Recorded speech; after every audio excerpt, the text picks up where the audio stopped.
a special event. It is the Heisman Trophy of defense. It is the award that gives back to a side of the ball that doesn't get as much glory. Thank you, Charlotte. What a high level of excellence Bronco Nagurski brought to the game. He's an inspiration to anyone who loves the game of football. My football story is not about playing for the Carolina Panthers. My football story is from the time I was 5 years old. All I ever wanted to do was play for Wayne Hills High School in northern New Jersey. I was a part of something, and the purpose of what we were working for was greater than any one of us. Come out every day to compete, and the only way we can get better is to be, compete against each other hard. It's important to note that sometimes the signs that we ask for are right there in front of us. Win or lose, there was always a message in there. It's about what we do with the adversity we face. You can have a dream, but you better be prepared for that opportunity. I want to thank you all once again for the millions of dollars that you have contributed. And I know while the focus of the Charlotte Touchdown Club might be football, the money that you provide enables multiple sports to benefit. It's a lot of hard work. I mean, it's nothing is given. I mean, you have to earn everything. Honored to be here today. You do such wonderful work. The funds you raise for scholarships around the area, that's wonderful. A very heartfelt thank you to members of the Touchdown Club for your support of 16,000 plus students who you all are impacting annually. Studies show that GPAs and graduation rates are higher, absences and dropout rates are lower. What I've learned in my life is you can accomplish anything in this world. If you want to do something bad enough, you'll find a way. But it's important that everybody in this room and beyond understands that it starts with us. You see these kids on the come up, you gotta let them know. Football was a gladiator sport. Only gladiators played football. Tonight, you are going to get a glimpse of excellence of our finalists and what they have brought to this game. Their dedication, passion, and brute strength, along with their ability to make key plays during crucial moments in big games. I believe that football is the greatest game that there is. It's the only game where people of all sizes, of all shapes, of all different talent levels can come together. And everyone have to execute their job. And I believe young people should play. I believe it builds character. It teaches us how to sacrifice and be humble. Life is all about when you get punched in the gut, finding a way to get up and dust yourself off and get back in the ring and just keep swinging, son. Just keep swinging. Be here, be back in North Carolina, see all you Wolfpackers and all you others. Again, what you do with this organization, with John and so many that contribute, it really is awesome. Because as we all know, sports, and maybe be more important now than it's ever been, these high schools and what it's doing to help facilitate and bring joy and some discipline and virtue. It's awesome. And I think football is a lens and a window to our world, to our society when it comes to team. When you talk about together, everybody achieves more. There's nothing on that football field that's of accomplishment without the work of 10 other men. Actually came in a couple years and worked at Rock Hill. Learn a different discipline with each sport that you play, or different disciplines. You also get a chance to be around different kids with each sport, so you become more of a social chameleon. Believe in you, believe in who you are and what you are, and it's a lot easier to make those decisions. And don't be afraid of the adversity. Sometimes the adversity is exactly what you need in order to succeed. Football Writers Association of America and the Charlotte Touchdown Club are proud to present the 2020 Bronco Nagurski Trophy to Zaven Collins from the University of Tulsa. Thank you to the Football Writers Association for presenting me this trophy and selecting me to be a Nagurski winner. Thank you to the Charlotte Touchdown Club and Lending Tree for entrusting with me and putting my name on the trophy. It really means a lot to me. Growing up around the game, I have a deep and abiding respect for those who have paved the way. Bronco Nagurski was a true pioneer of our game.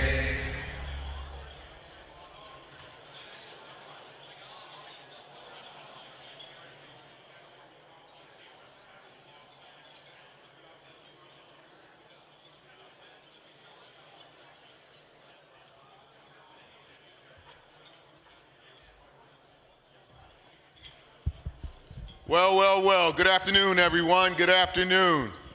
That time has gone really, really fast. You know, it seemed like, 8 months ago where you had the NFL season and the Super Bowl, then before you know it, the draft, and now look at us. This weekend, already, the Panthers are heading down to Spartanburg. Am I right? Are you guys excited about that? Oh, all right. Just want to welcome everyone. Good afternoon. Want to welcome everyone to the luncheon. My name is Stephen Israel. Many of you, if you've been coming to the Touchdown Club, I've been doing this for, it seems like 20 years now, but it's a pleasure to be here. I played 10 years in the NFL, but more importantly now, I'm a staple here. I love Charlotte, and I'm with JP Morgan Private Bank. Brought some of my friends with me, so if you start getting harassed by some JP Morgan guys, it's my fault, I'm sorry. But anyway, we're gonna have a lot of fun today. I want to thank all of our members and all of you that support the Touchdown Club, and especially, obviously, today's sponsor of the luncheon, that's Martin Mariota. So let's hear a big hand for those guys right now, because this luncheon is awesome for them. Obviously, also doing the media stuff, and it's first class, Radio 1, also News Talk 1110, WBT, FNZ. Those guys do an awesome job. I know you guys listen to the radio, right? Sports radio, would you agree they do an awesome job? Yeah, all right. Now, I would like to introduce the Charlotte Touchdown Club Vice President, Mr. Roddy Broadnax. Roddy?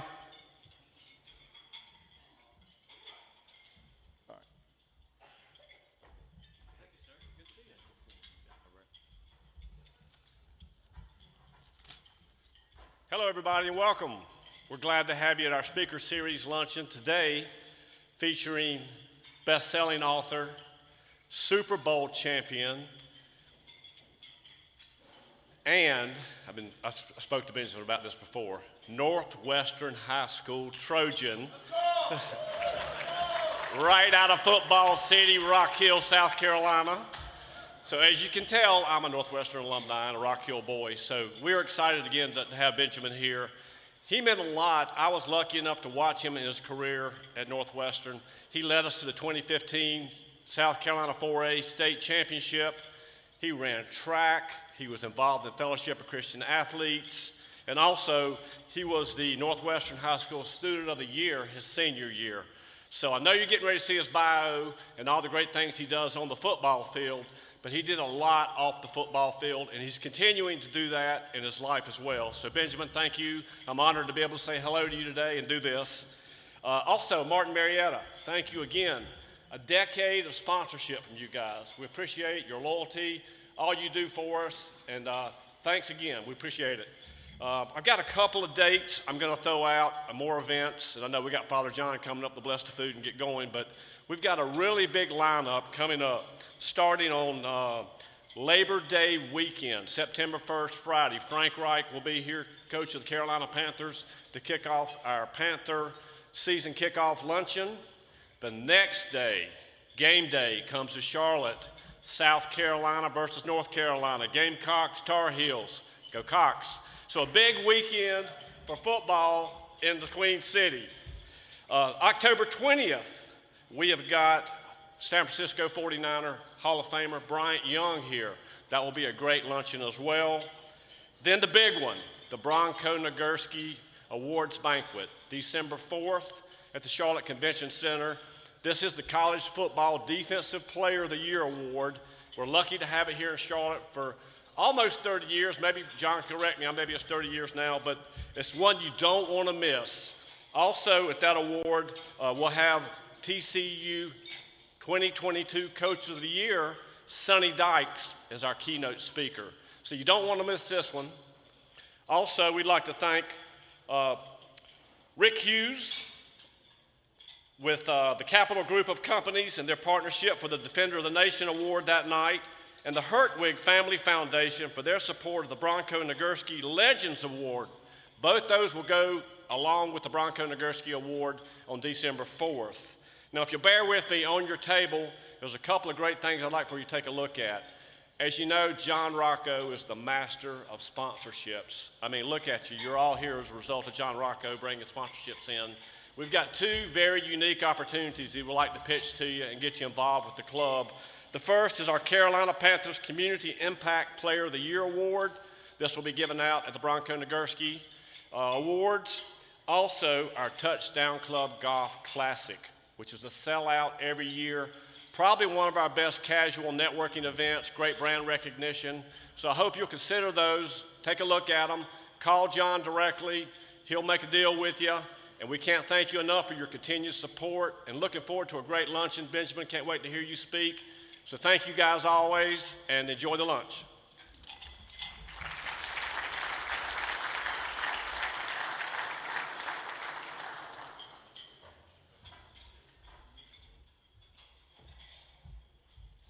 Thanks, Roddy. Now we'd like for Father John Hannock to come up. Father John, let's hear it for Father John.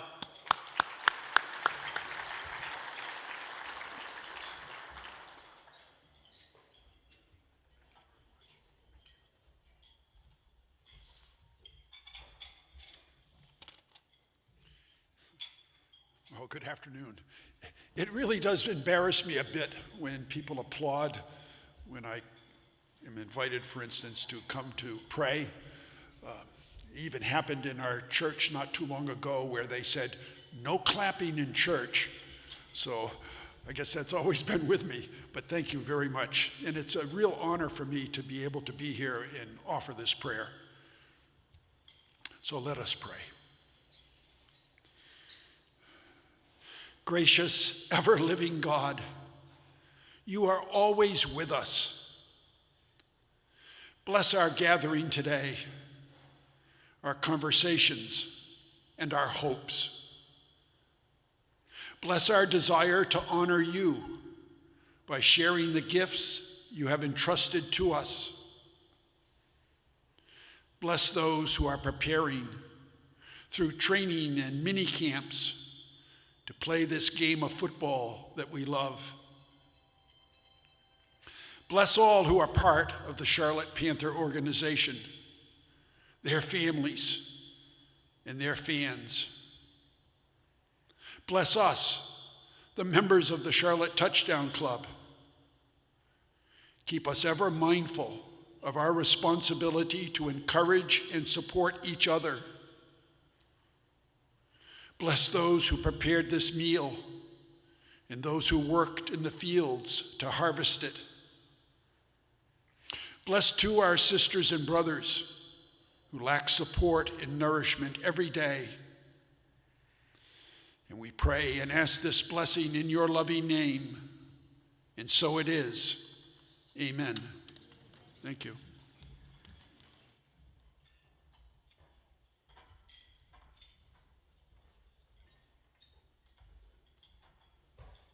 Just want to thank everyone again for coming out. This is the start of an awesome summer, and it's just going to get better and better with the speakers and then obviously with your new head coach coming in September. So enjoy your lunch, and next person that comes up and does this awesome speech is going to be none other than the guest speaker. All right, thank you.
We're going to go ahead and get ready to get started.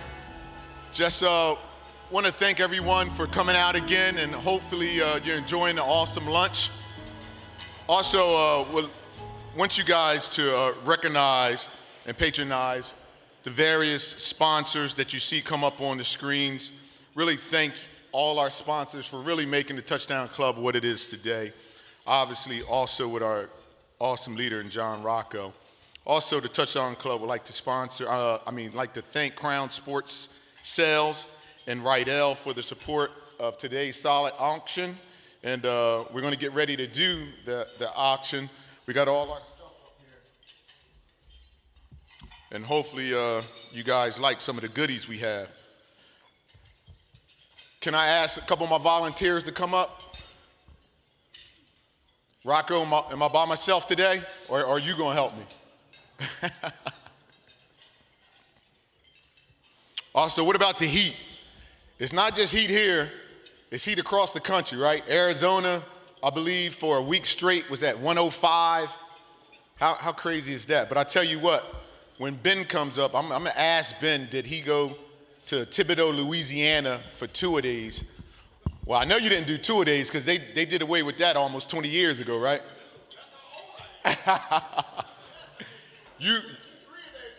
All right, you make sure you share some of that. Anyway, Thibodaux, Louisiana, 105, heat index. It felt like it was 120. Our two-a-days was really not two-a-days. It was two-a-nights. We had to practice at night because during the day it was like 116.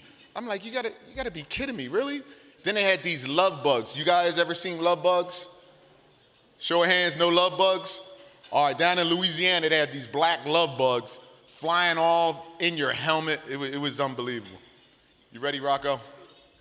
All right. The first item we're looking at here is a New England Patriot helmet autographed by Benjamin Watson. And the winner is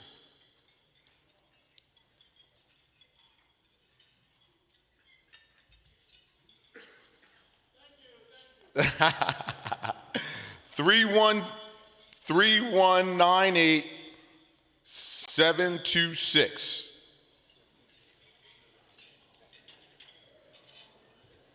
One more time. We got it?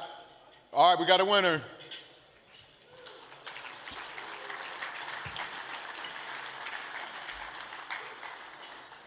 Next item, Super Bowl program autographed by Tony Dungy. Winner is 319-8606. 319-8606.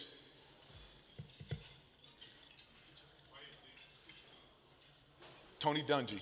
We got a winner? Oh, right here. Thanks. Come on up, sir. We're going to keep it moving. Third item, Tim Tebow autograph book.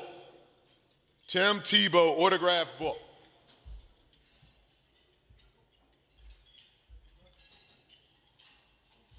So we got the Tim Tebow autograph book. The winner is 319-8486. 319-8486. Got a winner. Congratulations, sir. Next item, 2022 Bronco Nagurski commemorative football autograph by Bronco himself.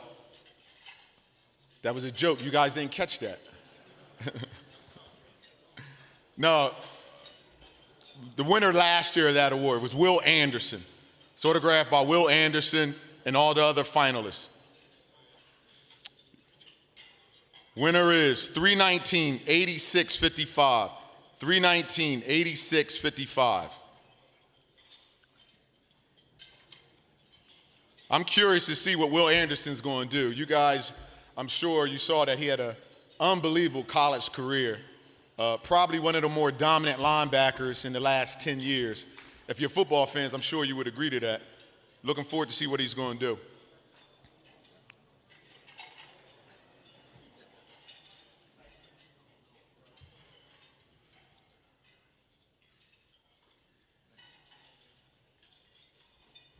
Well, that's it.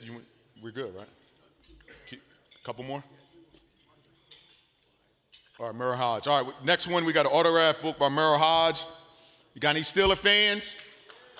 You guys remember Merrill Hodge?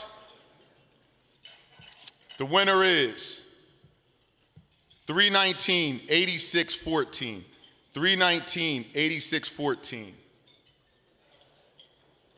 Autograph book by Merrill Hodge.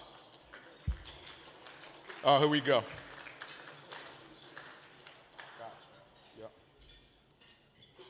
Believe it or not, I'll let you know how old I am. I tackled Merrill Hodge. Isn't that crazy? I'm old like Merrill. Next one, we got an autograph book by Bruce Arians. Bruce Arians. You guys know who Bruce Arians is? No, we don't like Bruce Arians, right? Autograph book, Bruce Arians. The winner, 319-8528. 319-8528. 319-8528.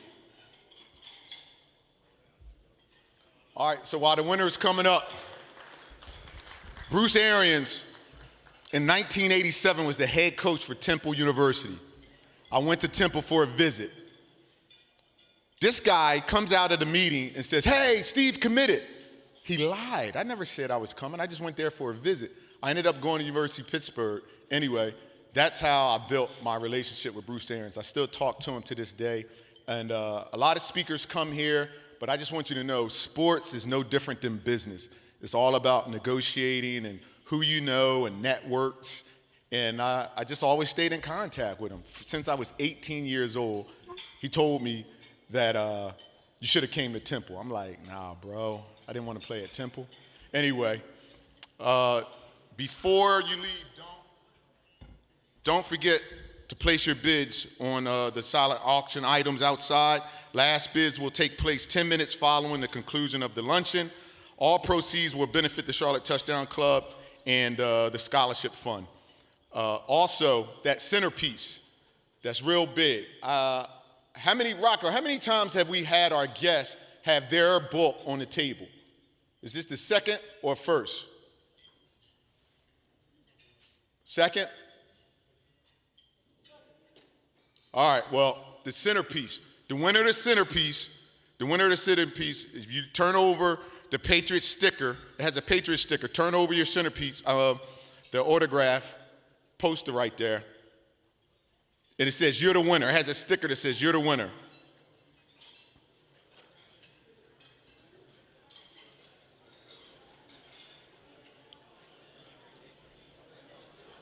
You'll have a sticker that says, you're the winner. It's located on the back of the autograph card. You guys got it?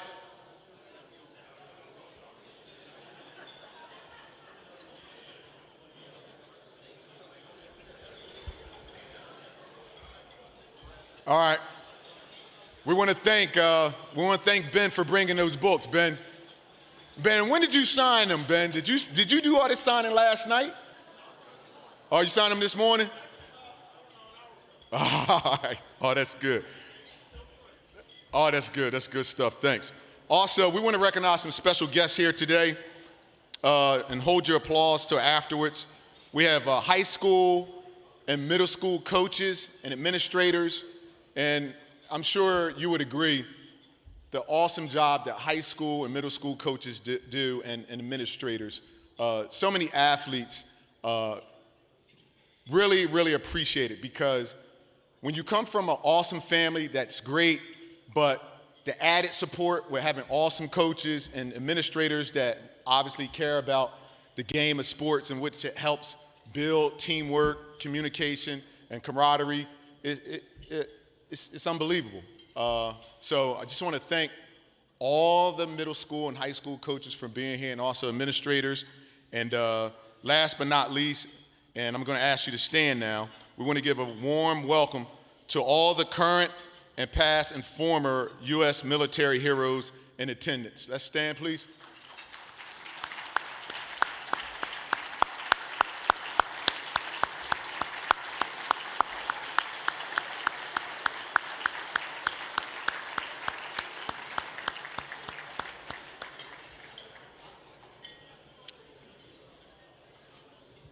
Also, we have an offensive lineman great, known as the Hog. You guys remember the Hogs? We have Joe Jacoby here. Joe, can you stand up for us, Joe?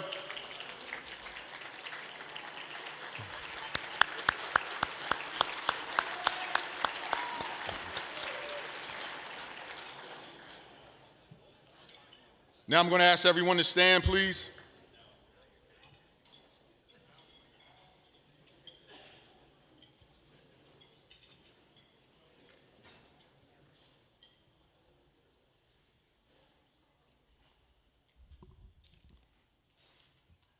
This guy that we have here today is a special guy.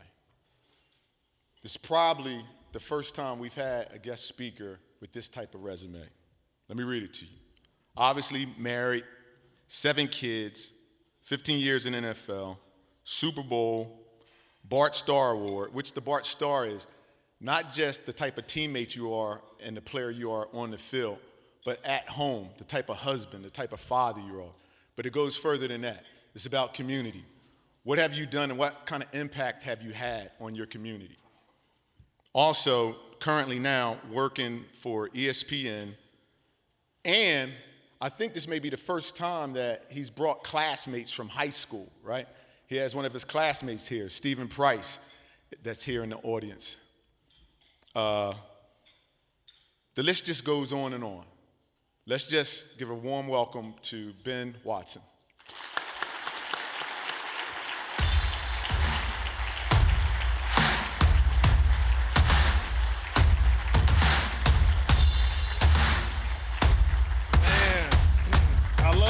Kind y'all into standing up for me. I appreciate that. We'll see if y'all standing up in 25 minutes from now. Stephen, thank you for that introduction. It is quite an honor to be here with you. I've heard a lot about the Charlotte Touchdown Club, heard a lot about what you all do, but never had an opportunity to actually come.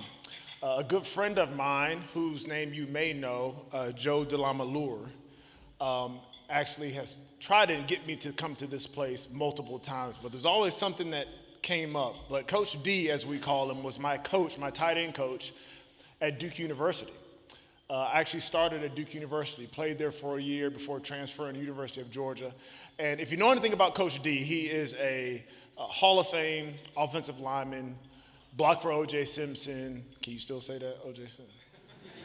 Blocked for O.J. Simpson, an amazing man. And I remember getting to Duke University in 1999 after graduating high school at Northwestern High School, right down the road, right down I-77.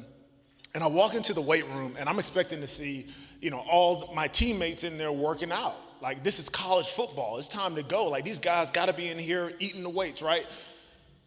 Not quite. I walk in, and I see a guy, an older guy, working out. I'm like, who's this big dude? Is he one of our offensive linemen? I was like, no, that's your tight end coach. It was Joe DeLamalure. He was in there bench pressing, 400 pounds for reps. He was jump roping, and then he kept jump roping. And then I left and came back, and he was still jump roping. He would jump rope 45 minutes every single day. He stayed in tremendous shape.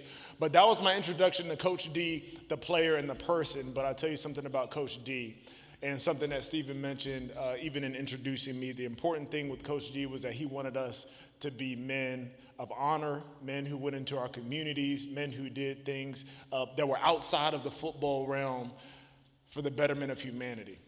And that year with him was tremendous. We didn't win a lot of games at Duke, if you can imagine. Had a great basketball program, though. They're still really good. And so I ended up leaving Duke University and transferred to the University of Georgia. Go Dogs. Why y'all laughing? I mean, we're only back-to-back national champs. I mean, come on now. I know I'm up here in North Carolina, but you can cheer for the Dogs. So I went to University of Georgia, and it was at University of Georgia that I met my wife, Kirsten. We met in an organization called FCA, Fellowship of Christian Athletes.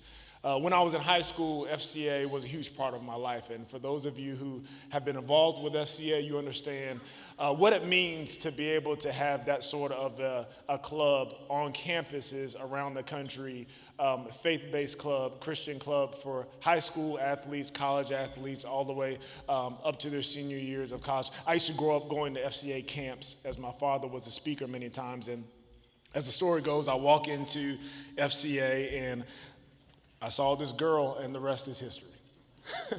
We got married in 2005 after my rookie year. We waited about 3 years, and then we went straight 2-minute drill, and we had 4 kids in 4.5 years. 2 girls, 2 boys in 4.5 years. And then we looked at each other, and I thought we were good because in counseling, you know how marriage counseling goes, we had decided that 4 was the good Christian number to have. And so we were like, we're good at 4. Well, when you think you're good, but then you keep on practicing, I can say that, there's adults around here, right? I can say that. You keep on practicing, then sometimes you get little special packages. And so then we had number 5, and I was definitely good at number 5 because, 5, you can make a fist. Like, I can knock you out with 5. Like, 5 is strong. I can go with 5. And then my wife loves to have even numbers. Any women love even numbers. Like everybody has to have a partner when you go on the roller coaster, right? So she loves even numbers, wanted to have number 6, and I was reluctant. And finally, the Lord worked on me, and I said, okay, we'll go for number 6. Long story short, I ended up going into the first ultrasound. She was pregnant, and I remember going into the ultrasound, and y'all, by this time, I was an expert. Like, I didn't need anybody to deliver a kid. I could do it myself. I could look at the ultrasound and tell you how many weeks, what everything was. I was good. And I remember walking into the ultrasound and looking at the screen and thinking that something wasn't quite right. And we asked the technician, is there a baby in there? Because sadly, we had a couple miscarriages before that. And she said, there's not 1, there's 2. And so we went from 5 kids to 7. The Watson 7, ages 14 down to 4. The last 2 are identical twin boys. I call them Typhoon and Tornado because they just tear everything up. So y'all think about the Watson 7. Y'all pray for us, but also you can also donate. We do take we do take donations. There are 7 little brown children in Georgia right now that will gladly take your donations.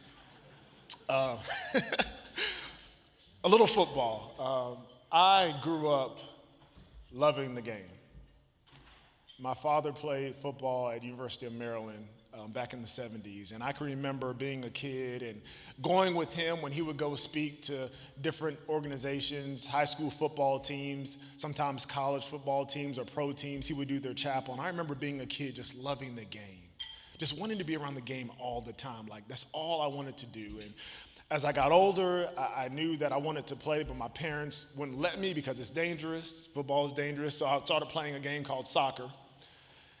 If you've ever heard of Pele, they used to call me Bene.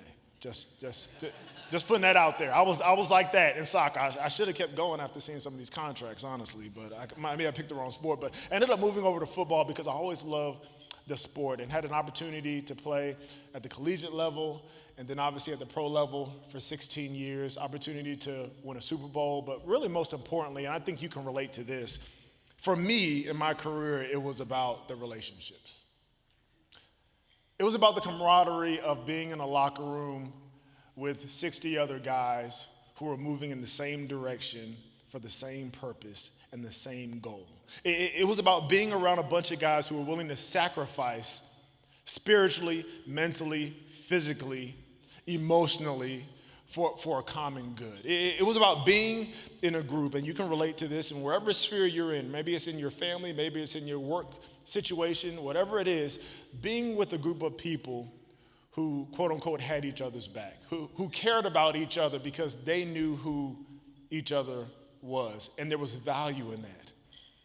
Even as we've navigated over the last couple of years, even while I was in the league, things having to do with race or gender or whatever these watershed moments in American culture are, where everybody on the outside was arguing and bickering and hating each other and sending mean tweets. I send mean tweets sometimes too, I admit. Inside those locker rooms, we were able to have some conversations about some tough topics because we had invested in one another's life. And that's what I missed 3 years out. But that's also what I challenge you in whatever sphere you're in to engage in, because when you see people's value, when you engage in their lives, then you can talk about all those issues. And even though you may disagree, people understand that they're still loved in spite of your disagreement. Recently, football starting up. As I mentioned, I work for SEC Network. So I actually come to Charlotte every week.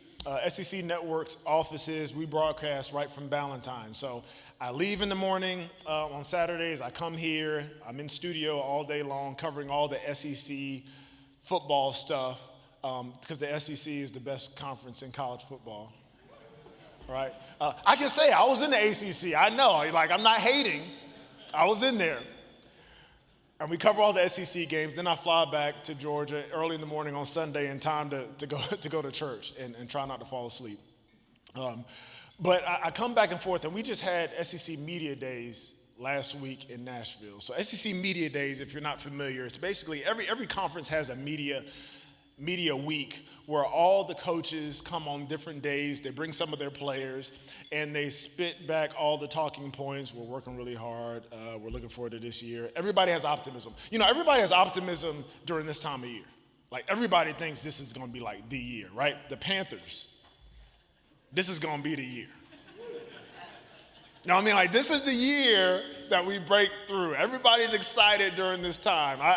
I saw a tweet from some of my friends that are going to training camp right now, and I'm having training camp PTSD. Whenever I see that, I'm like, oh my gosh, I'm so glad I don't have to go to two-a-days, which I did have to do for half of my career. 7 years was two-a-days. So glad I don't have to do that. But everybody has a sense of optimism right now. And I remember sitting last week in Nashville, Tennessee. We were at SEC Media Days, and people like Hugh Freeze from Auburn were sitting on the desk with us. We're asking them questions. And Sam Pittman from Arkansas, Billy Napier, the great Nick Saban, and the great Kirby Smart from the University of Georgia.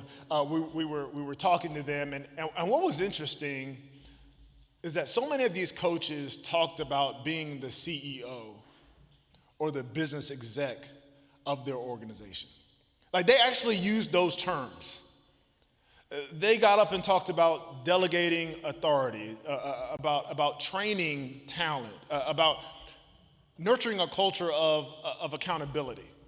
Many of the things we talk about, no matter what job you're in, they overlay and they overlap when it comes to football. And I had a coach, you may have known his name. His name was Bill Belichick.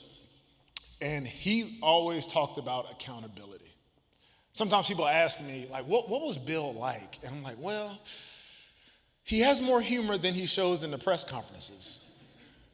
But you might not just want to go grab a glass of wine with him. Like, he's not that kind of guy. Bill, when I got there, he would have these sessions where he would just put on the big screen all the stuff you did yesterday in practice. Most of it was the bad stuff you did yesterday in practice. And people ask, well, did Tom Brady have to sit there? Yes, Tom Brady would get yelled at too. But Bill nurtured this culture of accountability. And the reason why I bring that up is, and the reason why these other coaches brought it up when they talked about being kind of a CEO of their organization, of their team, is that accountability is what breeds excellence. Accountability breeds excellence. I don't care what sector you're in. I don't care if it's individually or if it's in your family or in your job or on a sports team. When people are accountable to each other, where people are held to a certain standard, then they usually rise to that standard. But also, when people know that others are held to the same standard, you break down any form of animosity and infighting.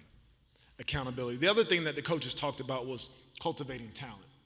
Now, I don't know how much y'all watch or pay attention to college football, but the NIL, which is name, image, and likeness, the fact that players can now profit off of their name, image, and likeness, which I believe is a great thing, has kind of changed some of the dynamic and the landscape of college football. Also, there's this thing called the portal. Any college football fans in here? Just so I know who I'm talking to. Okay, the portal. The portal is when, like, your favorite player from your college was on that team last month, but then you get a tweet, and he is across the country on another team. And then you say, okay, that's cool. I'm going to watch it. I mean, I transferred. I love transferring.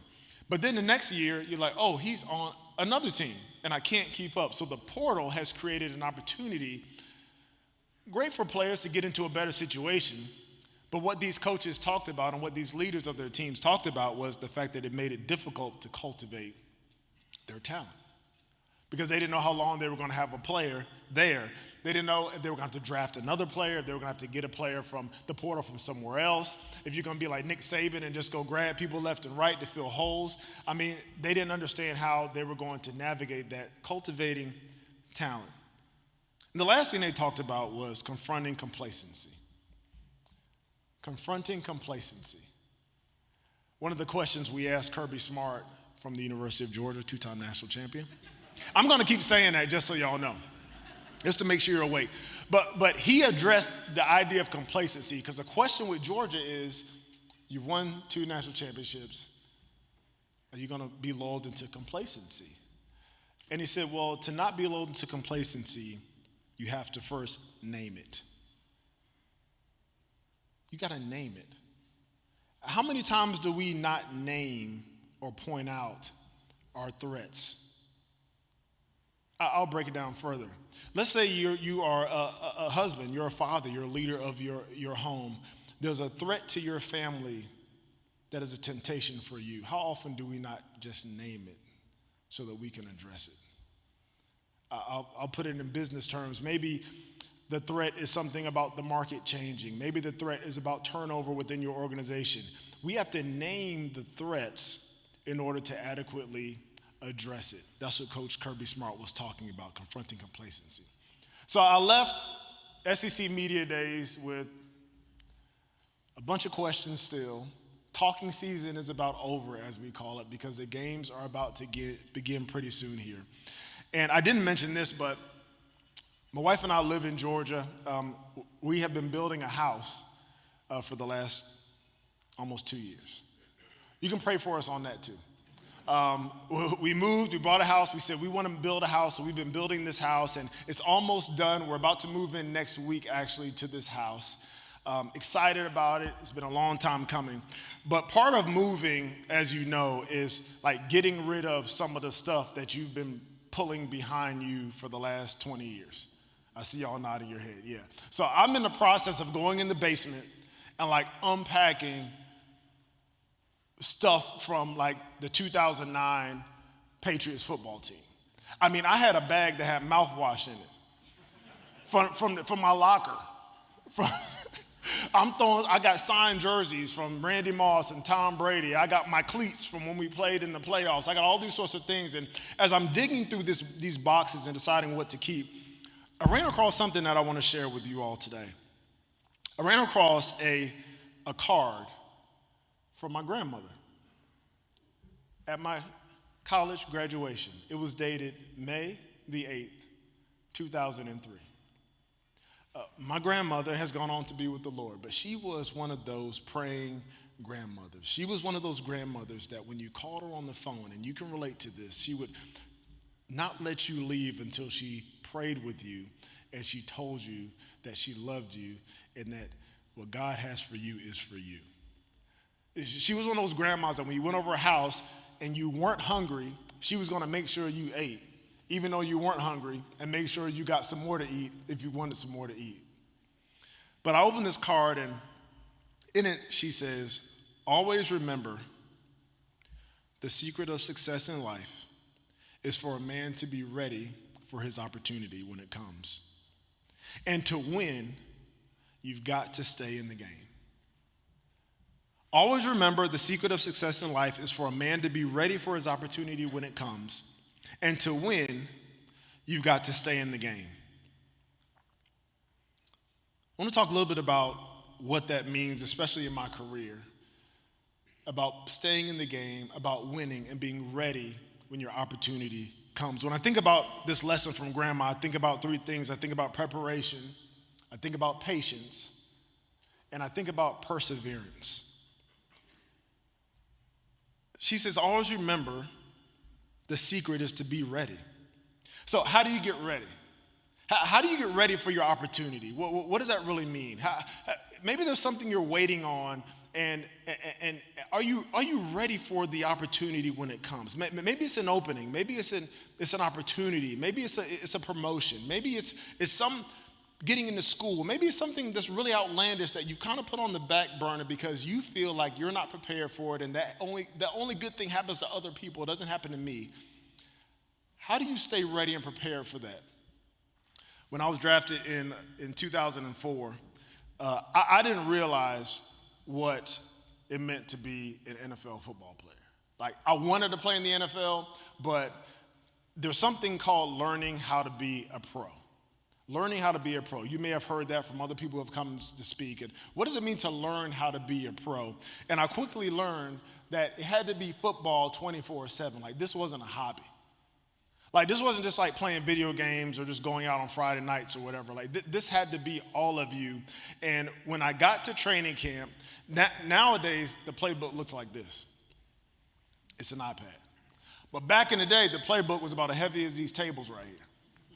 It was this big, thick book that you had to go digest, you had to look at, you had to learn so that you could be prepared for when your opportunity and practice came about. And then, once you took the information from the playbook and you went and you practiced, then you had to hone those skills and perfect them and do it continually with excellence every single day so that the coaches and Tom Brady would trust you to throw you the football. Because if they don't trust you and you haven't proven anything, we're not putting you out there, especially not in New England. Any Patriots fans? No, somebody said no. Yeah, it's kind of hard for us right now a little bit. You know, number 12 is gone. But there's still a standard with Coach Belichick where you're not going out there. You had to prepare. You had to take care of your body. I would always wonder, like, I would talk to guys like Junior Seau, guys who have been playing for a long time, and I always see them going and, you know, stretching and getting acupuncture and going to the chiropractor and sitting in the ice bath and the hot tub and the sauna and getting massages and all this type of stuff and be like, why don't you guys just go home? Like, why are you still here? And they say, you know what? You're going to find out. If you want to play this game for a long time, you got to take care of yourself. Preparation.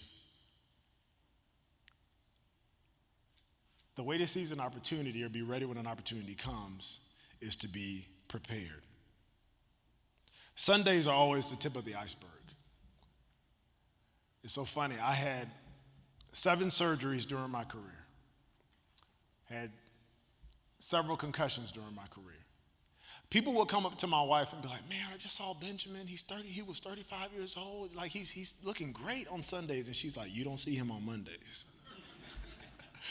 Sundays are the tip of the iceberg. That's just what everybody sees. I don't know how that relates exactly to where you are, but whatever the tip of your iceberg is, what everybody sees, the majority of that iceberg is underwater. As a father, the tip of the iceberg for me is when people come in and see how I engage with my children. But the bottom of that, under the water, is the conversations that I have with them. It's the discipline that I have with them. It's the admitting that I was wrong and asking for forgiveness from them. It is cultivating the relationships with them on a day-to-day basis. And so many times we want to have the tip of the iceberg, but we don't want to have everything that's underneath. We prepare ourselves for our opportunity when we're willing to do the work. Secondly, she talked about patience. Patience. Grandma said the opportunity may not come immediately. I like immediate gratification. Like, we live in an immediate gratification culture, right? Like microwaves. You know, we didn't have a microwave for like 2 years when we lived in Boston. It wasn't because Boston doesn't have microwaves, but for whatever reason, the house we were renting didn't have a microwave, and we were like, you know what? We're just not going to do the microwave thing. I feel like it's not healthy anyway, all that stuff going on. Let's just do it the old-fashioned way. And we learned a bit of patience, but it was hard because we're in an immediate gratification culture. We want everything now. Like, when I got drafted, I wanted to make impact now. Now. I literally sat about 30 minutes from here in Rock Hill, South Carolina, watching ESPN. We didn't have cable. My dad bought cable so that we could watch the draft. So we're sitting in there, 2004, watching the NFL draft, waiting. The draft takes forever when you're in the draft. Like, when you're not in the draft, like now when I watch the draft, I'm like, oh, the draft is over. But like when you're the one getting drafted, it takes forever. And then people call you. Don't call me on draft day. I'm waiting for a certain call. Don't be blowing my phone up. What's wrong? Don't you know the draft is on? Anyway, I'm sitting there watching the draft, and I finally get a call from the New England Patriots. They were the first team that called me. It was 5 hours in. I was the last pick of the first round. And Mr. Kraft, the owner of the Patriots, gets on the phone. He's like, we want to make you a Patriot. Do you want to be a Patriot? I'm like, man, I'll go play on Mars right now. I don't care. Yes, I want to be a Patriot. Hang up the phone. He's like, go enjoy it with your family. We watch there as they call my name. I tear out of the house. This is right in Rock Hill. I take a lap around the block. I'm so excited. And then when I came back, we all got together and we were like, okay, where's New England? We up there pulling out Rand McNally maps and everything, like trying to figure out where it was. And then the second thing was, I don't have any clothes for that. But I wanted to make an impact. And I get to New England, get to training camp, to mini camp in May, and then finally go to training camp and just had all this excitement. Like, I wanted to make people proud. I wanted to make my family proud. I wanted to make the people back home proud. I wanted to prove something for myself. This was a dream that was finally realized. I put in a lot of work. And my first year, I ended up tearing my ACL. Early in the season, I played in one game, tore my ACL. And then I was out for the entire year. My dream was not quite realized. I wasn't able to play. I felt like I was useless, honestly, and have gone through some things since then, but felt like my value had took a hit because it was so tied to my performance. And some of us, our value is tied to our performance. So when things are going well at work, we're on cloud 9. We're nice to the wife. We're nice to the kids. We're in church. When things aren't going well at work, we're nowhere to be found. We're argumentative. We're all those sorts of things. I learned a lesson about value. Let me just tell you this. This has nothing to do with sports. Your value is because of the God that created you. Your value has nothing to do with the amount of income you bring in, the influence you have, how many people work for you, how long you've been working at the job. How many people covet your skills? You all have inherent value because of a God that loves you and made you in his image. That was a lesson I had to learn. But it was also a lesson in patience. I read this. It said, patience is the skill to accept or tolerate delay without becoming annoyed or anxious and without responding in disrespect and anger. Patience is the skill to accept a delay without going crazy. I learned patience during that time. What also helped me, I would say, from a patience perspective is knowing my why. And I had a friend who talks about this all the time. Knowing your why will help you as you go through hard times. As I went through injuries, as I went through moving across the country, as I went through winning 18 games in a row and then losing in the Super Bowl. Like, who does that? Do we not want to be legendary? I mean, what's going on? Going through those sorts of things and those sorts of failures is difficult. And you can think about it in your own life unless you know your why. Like, why are you doing what you're doing? Knowing your why will give you gas in your tank in times when things are hard. Knowing your why will allow you to develop the patience that you need to achieve. Knowing your why will allow you to be able to wait until your opportunity comes. My why, and my wife and I kind of have a motto. It's based off a verse for our family. It's a verse called Micah 6:8. It's a book in the Bible called Micah. And chapter 6, verse 8, it says, "He has told you, O man, what is good and what does the Lord require of you, but to do justice, to love kindness, and to walk humbly with your God." That's our why. And so as things get difficult in our life, professionally, personally, we look at that why and say, this is what we want our lives and our family lives to be about. That's the impact and the legacy that we want to leave. That's our why. What is your why as you sit here today? Lastly, perseverance. Grandma said, to win, you've got to stay in the game. Perseverance. Now, I don't know if you all have seen this. If you get a chance, I want you to look up this thing on YouTube. If I had YouTube connected, I would pull it up. But there's this play. And this guy chases this other guy across the entire field and tackles him on the one. And then the referees get the call wrong. The year was 2006. We're playing in New England. It's the playoffs. We're in Denver. I was mad because I hadn't called a pass. Tom Brady hadn't thrown me the ball that day. I don't know why. Maybe he didn't have me on his fantasy team. I'm not sure what it was. He throws an interception on one side of the field, and I run across the entire field, end up tackling Champ Bailey, who was another great Bulldog. He's probably one of the reasons why I went to Georgia, honestly, because he was that big of a personality. I tackle him on the 1 yard line. It should have been a touchback, 100%. I had people from MIT and Harvard tell me that the elevation, the speed, when the ball comes out, it went through the back of the end zone. It should have been a touchback. We should have got the ball. But the referees, home field advantage, there were no pile-on cameras back then. This is before that type of technology. They get the ball back. Anyway, I bring that up because when you think about perseverance, it's a picture of perseverance. And not that I was the only one to ever do that. But as I look at that, and as people tell me about it, it's the idea of what perseverance means. It is continuing to go. And what's ironic about that play is I'm an offensive player. My favorite player was a guy named Jerry Rice. If Jerry Rice has ever come to speak here, if he does, I'm coming back, just so y'all know. I'm sitting in the front row. He was my favorite player growing up. Wanted to be like him. Ended up growing a little bit bigger than a wide receiver.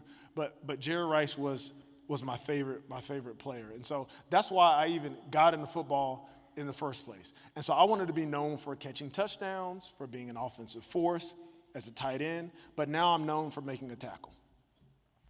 Y'all got to see the play. Perseverance. If you've ever seen a cartoon that comes to mind, it's called Never Give Up. Never give up. On the top of the cartoon, there is a young man. He has a pickaxe, and he's chipping away at rocks. On the bottom of the cartoon, there is an older man who was chipping away at rocks, but you see him turn. There's diamonds waiting for both of them.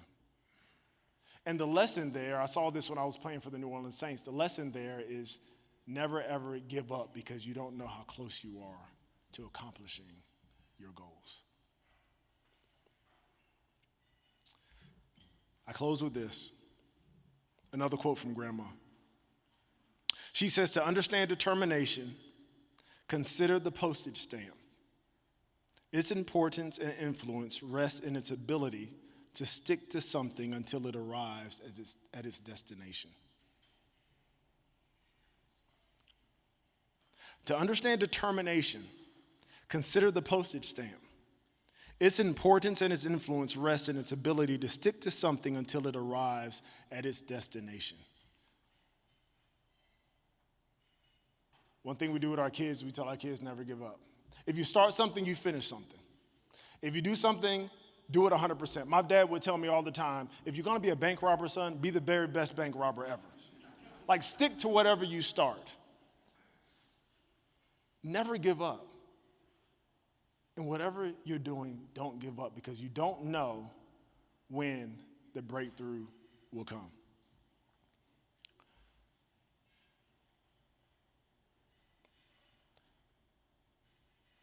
As I think about football's impact on my life, it seems like a lifetime ago almost. I've been out for 3 years. My last game was January of 2020. You guys remember 2020, right? Crazy year. January of 2020, we were stuck in Boston, Massachusetts. In Boston, like, you had to wear a mask if you were outside by yourself. Like, Boston was crazy. And we were stuck there after my career. And so much has happened with my family since then. But as I look back over my career playing football, there was a couple things that really stick out to me. Number one, as I mentioned before, is the relationships. Number two, is the ability to have influence. We all have a sphere of influence.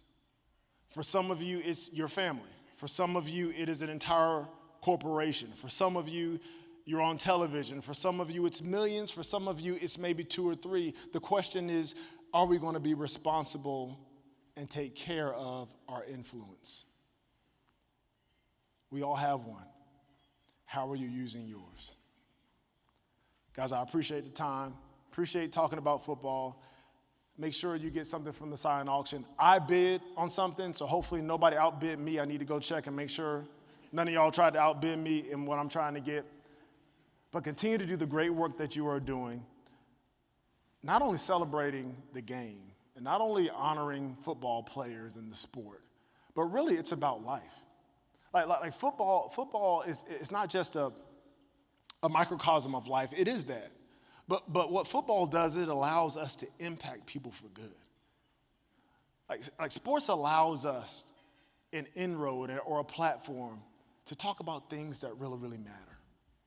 So always be mindful of how you are using, not just the sport, but using your influence for the things and the change that you hope to see.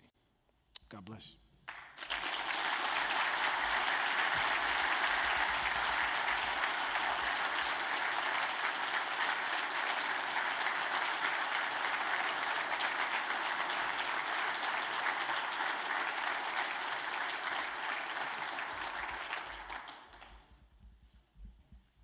One more time. I'm sure you agree that was powerful, right? It's very clear. It's very clear why you was a Bart Starr winner. No doubt. It's very clear. Just want to thank you for that awesome inspiration, masterful put together words, man. That was awesome. And I agree with everything he said. When I was in college, they gave us a hat. It said football is life. He just explained exactly what they were the point they were trying to get across. And I just want to personally thank you again, big man.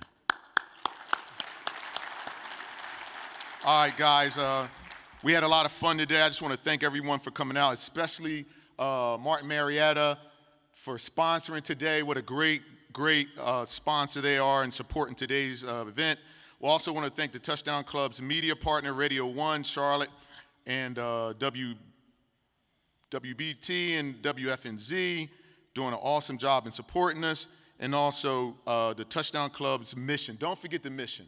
We have a great time every time we come, awesome speakers, but the mission is citizenship, scholarship, sportsmanship, and leadership. So many things that Ben just shared.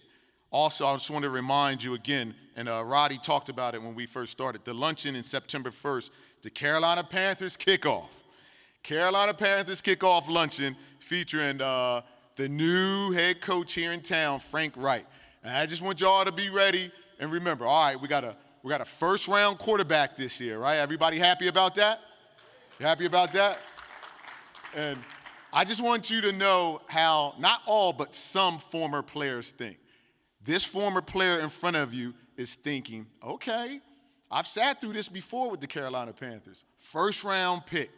What's he going to do? But also I'm thinking about a former first-round pick here that I played against, Kerry Collins. I know what he did. He had some big games. Arguably one of his biggest games, I was in that game, and I lost, and I was pissed. But anyway, that's Kerry. Then when I was working for ESPN like Ben did, there's a guy by the name of Cam Newton that came to town. We know what he did for the city. But guess what? All that is past tense. Ben talked about it, how we're going to influence today. What kind of influence are we going to have? And I'm asking you guys, let's have a positive influence, because if that team continues to do well or gets back on the doing well track, it's going to lift the spirit of our entire city. Now, I know you guys would say, hey, my spirit is not connected to football, and it shouldn't be. But I'm just telling you, after looking at it, teams that do well, their city makes more money, the dogs' tails wag faster. It's just unbelievable. But look, guys, I want you to have a good day. Go on, have a good day. Finish the week strong, and have a good summer.